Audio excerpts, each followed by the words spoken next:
ఎందుకంటే ఇద్దరికి ఒకటి కళ రాదు. నీకో తిరిగి వస్తుంది కదా, భార్యకో తిరిగి వస్తుంది, భర్తకో తిరిగి వస్తుంది. భార్యాభర్తలకు ఒకటే తీరుగా ఒకటే స్వప్నం వచ్చిందంటే ఇది భగవంతుని యొక్క సంకల్పం అనుకుంటారట. ఆ రాజుగారు ఆ రాణిగారు ఇద్దరు కూడా ఉదయాన్నే వేస్తారట. తుంగభద్ర నది తీరంలో చేయకపోతే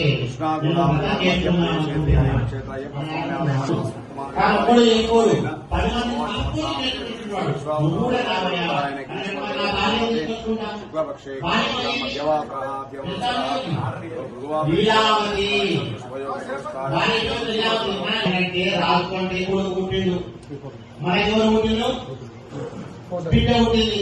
ఈ బిడ్డలు పెంచాలి ఎట్లా చెప్తే భార్య వినే కాలం పూర్వ మ్యారేజ్ బ్యూరోలు ఉన్నాయి. కానీ అప్పుడు మ్యారేజ్ బ్యూరోలు లేవు. ఏమున్నాయి మరి అంటే దూతలు ఉండేవి. మ్యారేజ్ కోసం సంబంధాలు సెలెక్ట్ చేసేటువంటి వాళ్ళు కొంతమంది అనుసంధాన కర్తలు ఉంటారు. వాళ్ళు ఆ అనుసంధాన కర్తలు ఉండే వాళ్ళు ఏం చేసినటువంటి నలుగురు ఇంట్లో పోయి ఆ అనుకుంటున్న తర్వాత 14 పండుగలు అంటారు. 14 పండుగ పిల్లలను పిల్లగాన్ని పిల్లగాని ఆడబిడ్డను పిల్లగాని తల్లిదండ్రులు పిల్లల్ని 16 రోజుల దాకా పండుగ బాగా ఖర్చులో పడి ఉన్నాం. మనం బాగా ఖర్చులో పడి ఉన్నాం.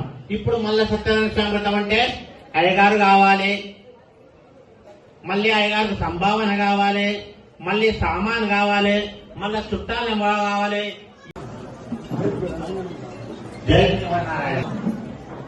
మొదలు శ్రీనివాస్ గారు, ఆది శ్రీనివాస్ గారు ఇక్కడికి రావడం, భగవంతుని దర్శించుకోవడం, ఆ రమాదేవి సత్యనారాయణ స్వామి అనుగ్రహం కలగాలి, వారికి ఉన్నతమైనటువంటి పదవులు కలగాలి, మన ప్రాంతాన్ని సుభిక్షంగా ఉండేటట్టుగా వారంతా కూడా తీర్చిదిద్దాలని కోరుకుంటూ హరిహర అయ్యప్ప స్వామి, రమాదేవి సత్యనారాయణ స్వామి భగవంతుని యొక్క అనుగ్రహం కలగాలని మనసారా ప్రార్థిస్తున్నాం.